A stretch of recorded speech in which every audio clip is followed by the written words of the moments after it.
Hello students, once again welcome all of you in today's another session of cost accounting. Now students, in our today's first session we calculated the sum number 16.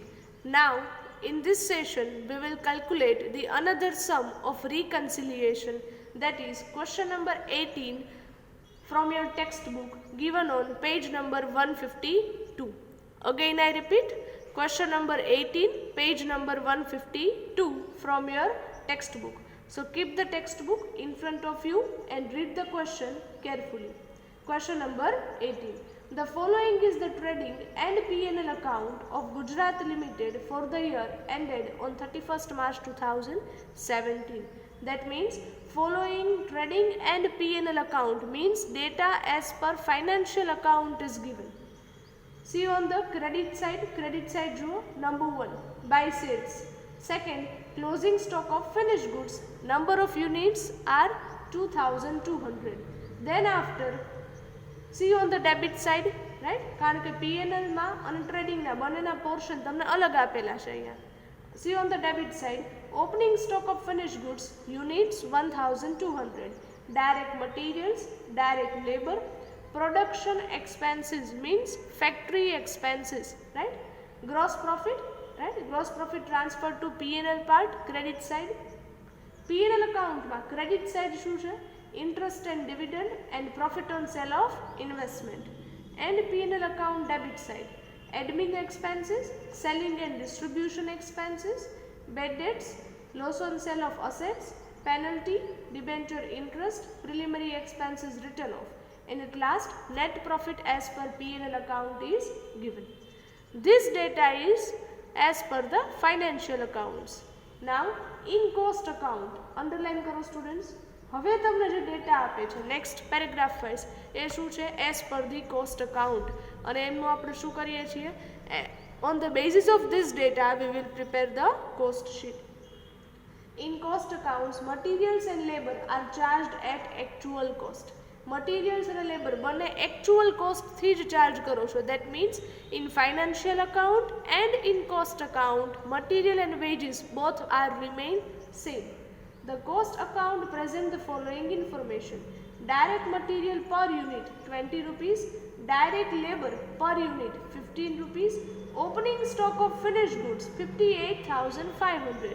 Students, અત્યાર સુધી એક પણ ક્વેશ્ચનમાં તમને cost એકાઉન્ટિંગમાં opening stock અલગથી આપતા ન હતા. આપણે બંનેમાં ઓપનિંગ સ્ટોકના અમાઉન્ટ કેવા મૂકી દેતા હતા? સેમ. જો આપે તો અહીંયા તમને બંનેમાં અલગ અલગ આપેલા છે તો બંનેના અલગ મૂકવાના, right? The production overheads. Production overhead means ત્યાં લખી નાખજો બાજુમાં પેન્સિલથી factory overheads. Factory overheads are recovered at 50% of prime cost, while administration and selling and distribution overheads are recovered at ₹15 per unit. You are required to prepare number 1. Find out profit as per cost account by preparing cost sheet, and second, a statement reconciling profit disclosed by a cost account and financial accounts. That means reconciliation statement. To calculate any sum of reconciliation, first always we need the units produced and units sold. અહીંયા છે students, check કરો. Units produced પણ નથી અને units sold generally ક્યાં આપેલા હોય? સેલ્સની બાજુમાં, એ પણ નથી. Only opening stock and closing stock units are given. તો just like our previous sum of today, આજના આપણા જે ફર્સ્ટ સેશનનો જે સમ હતો, રાઈટ, સમ નંબર 16, એમાં જે રીતે આપણે યુનિટ્સ પ્રોડ્યુસ્ડ અને સોલ્ડ ફાઇન્ડ આઉટ કરીએ છીએ એ જ રીતે અહીંયા કરવાના છે. First of all, give the heading in your book, question number 18, page number 152, and write down in the next line, here material and wages are same in both the accounts. હવે તમને ખ્યાલ છે બંનેમાં સેમ લ્યો છો તો total amount of material અને veggies એ તમને ટ્રેડિંગ અકાઉન્ટમાંથી મળી જશે, રાઈટ? એ ટોટલ છે અને પર યુનિટ મટીરિયલ અને લેબર છે એ તમને કોસ્ટ અકાઉન્ટના ડેટામાં આપેલા છે ફર્સ્ટ 2 પોઈન્ટમાં, રાઈટ? તો એના પરથી આપણે યુનિટ્સ પ્રોડ્યુસ્ડ છે એ ફાઇન્ડ આઉટ કરશું. કઈ રીતે? Right down number 1, materials equals to total amount ક્યાંથી મળશે? From trading account 2 lakh rupees divide by per unit material price કેટલા છે, ક્યાં આપેલા છે, કોસ્ટ અકાઉન્ટિંગમાં ફર્સ્ટ પોઈન્ટમાં 20 રૂપીસ પર યુનિટ, રાઈટ. તો જે પણ યુનિટ્સ તમને મળે છે, આ યુનિટ્સ ક્યાં છે, units produced, how much, 10,000. Again verify કરવા આપણે સેકન્ડ પોઈન્ટ લેશું, veggies or direct labour. Total amount in trading account is given 1,50,000 rupees divided by per unit wages 15 rupees. So again 10,000 units produced. So બંનેમાં verify કરીએ પછી હવે તમે clear છો કે યુનિટ્સ પ્રોડ્યુસ્ડ કેટલા છે, 10,000, but still units sold are missing. So for that we will apply our formula. What is the formula? Units sold equals to opening stock of finished goods. ક્યાંથી મળશે, ફ્રોમ ટ્રેડિંગ અકાઉન્ટ. જો opening સ્ટોકના units 1,200 plus units produced how much, 10,000 units, minus closing stock of finish goods, એ પણ તમને trading અકાઉન્ટમાં આપેલ છે 2,200. એડ લેસ કરો છો, so at last you will get the units sold. ચલો અહીં સુધી ખ્યાલ આવે છે સ્ટુડન્ટ્સ, આ સમજાય છે, right. Just like our previous sum number 16, we will find out the units produced and sold. આ રીતે જ્યારે આપે ત્યારે સ્ટુડન્ટ્સ તમને ખ્યાલ હોવો જોઈએ કઈ રીતે ફાઇન્ડ આઉટ કરવા. After getting units produced and sold, next we will prepare the cost sheet. Give the title Gujarat Limited cost sheet. Draw the format, only 2 columns required, particulars and total rupees. Cost શીટનું format students હવે તમને યાદ હોવું જોઈએ. First we will always record direct materials, how much, એ તો બંનેમાં કેવા લેવાના છે, સેમ. સો પીએનએલના છે એ જ લઈ લેશો. Materials 2 lakh rupees. Second one direct wages, how much, 1,50,000. Direct expenses કે વર્ક ઇન પ્રોગ્રેસ કાંઈ નથી. So directly you will get the first cost, that is prime cost, 3,50,000 rupees. In a prime cost we will add the factory overheads. Factory overheads તમે directly trading and PNL માંથી લઈ શકશો નહીં. Why? Because એ financial અકાઉન્ટિંગનો data છે. હવે તમારે શું લેવાનો છે, કોસ્ટ અકાઉન્ટિંગનો ડેટા. નીચે તમને જે પેરેગ્રાફમાં આપેલ છે, right. The production overheads are recovered at 50% of prime cost. Production overheads means factory overheads.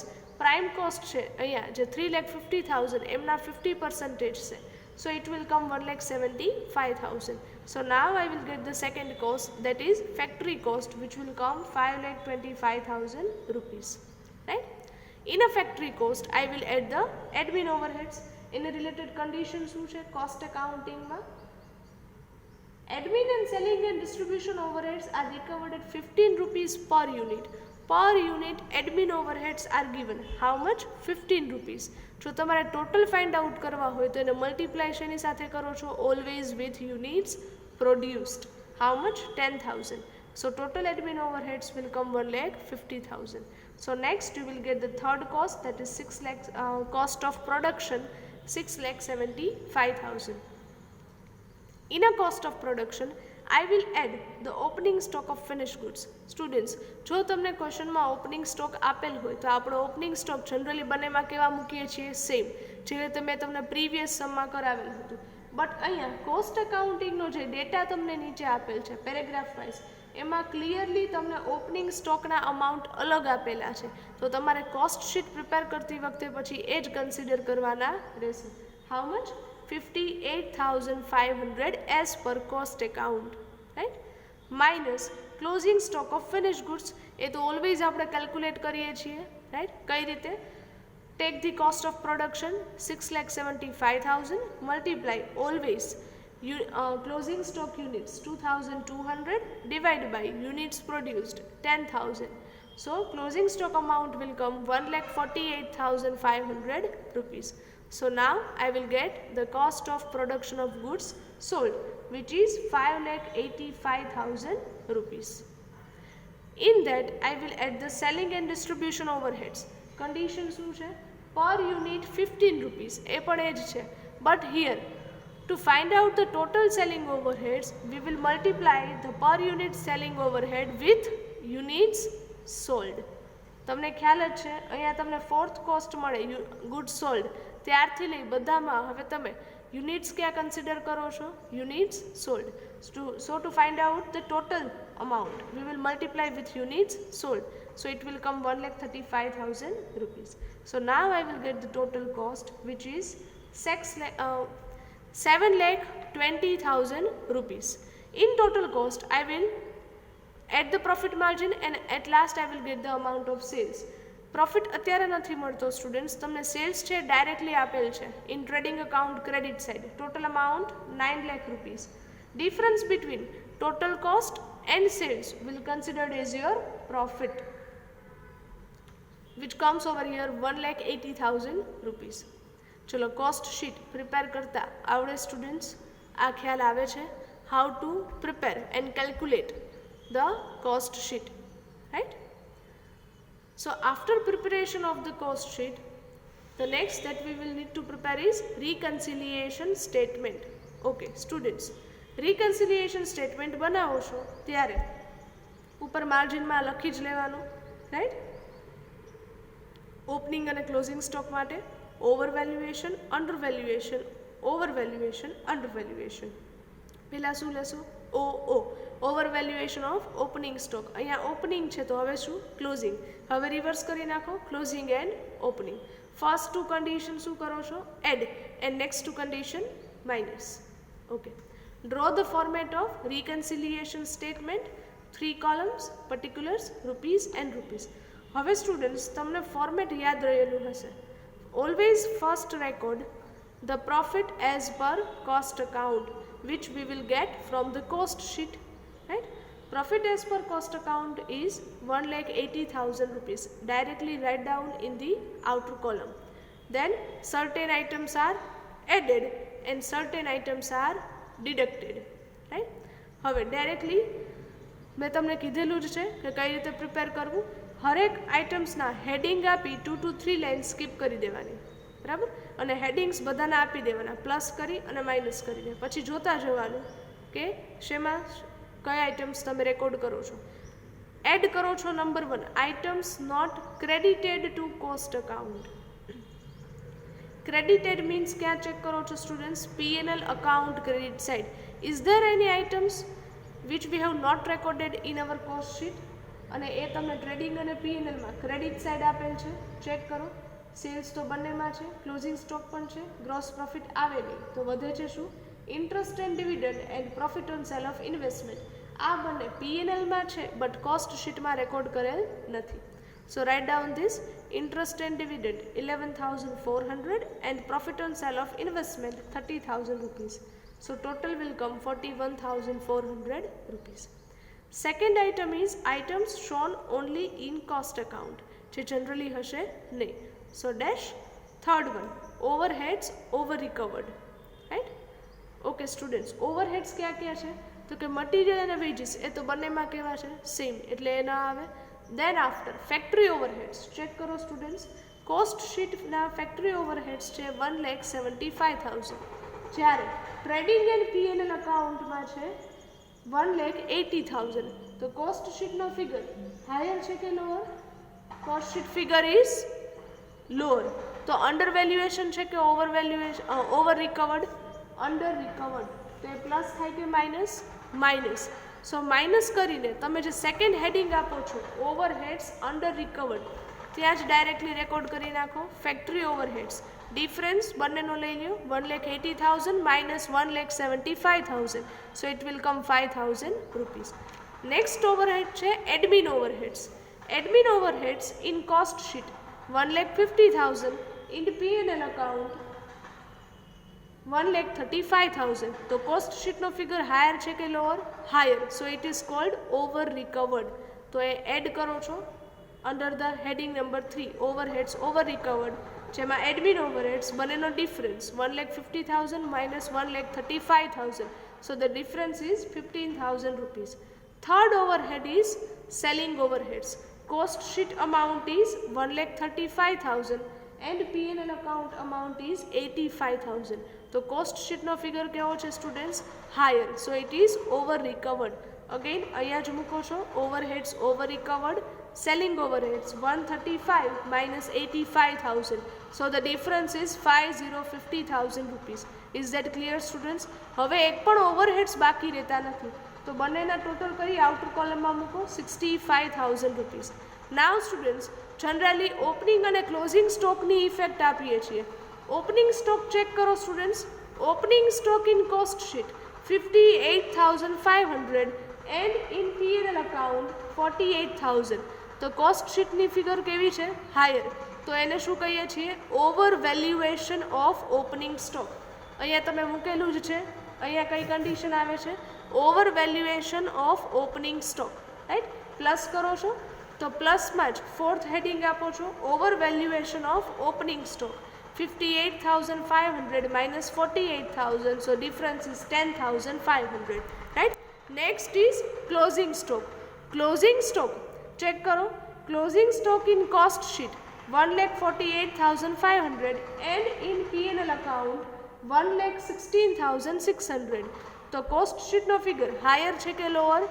Higher. તો એને શું કહેવાય? Over valuation of closing stock. That means this condition. તો એ શું કરીએ છીએ? Minus.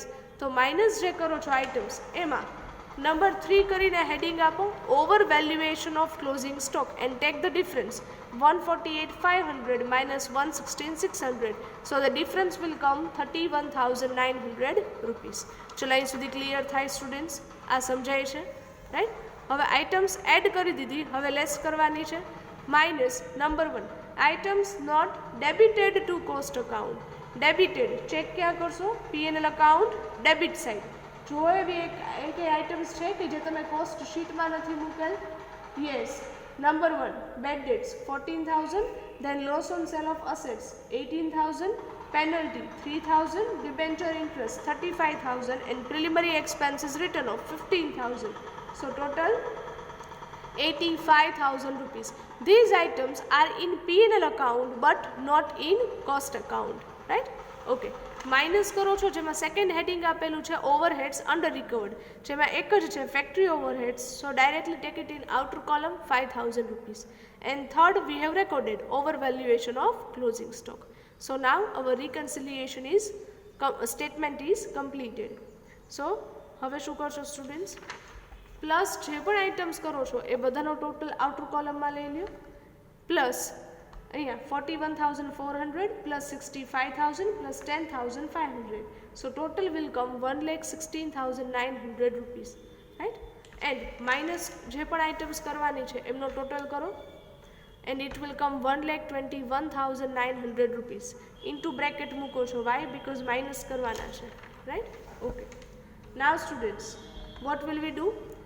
In the profit as per cost account, I will add the amount 1,16,900 and then I will deduct the amount, how much it is given? 1,21,900 rupees. So at last I will get the profit as per financial account which is 1,75,000 rupees. Check karo તમારા P&L અકાઉન્ટનો net profit આવે છે 1,75,000? ક્વેશ્ચનમાં yes. That means your reconciliation statement is correct. Students, આ ક્વેશ્ચનમાં new point શું છે? એક તો opening stock બંનેમાં તમને અલગ અલગ અમાઉન્ટ જ આપી દીધા છે. રાઈટ? તો એ તમે ઇઝીલી કેલ્ક્યુલેટ કરી શકો. અહીંયા બંનેની ઇફેક્ટ આવે છે ઓપનિંગ અને ક્લોઝિંગ સ્ટોકની તમારા રિકન્સિલિએશન સ્ટેટમેન્ટમાં. So here with this your sum number 18 is completed. Right? Time to time students તમારી બુકમાં બધા सम्स છે એ પ્રોપરલી કેલ્ક્યુલેટ કરતા રહેજો and try to understand this. So students, here with this we are ending up our today's session. Thank you very much and have a good day.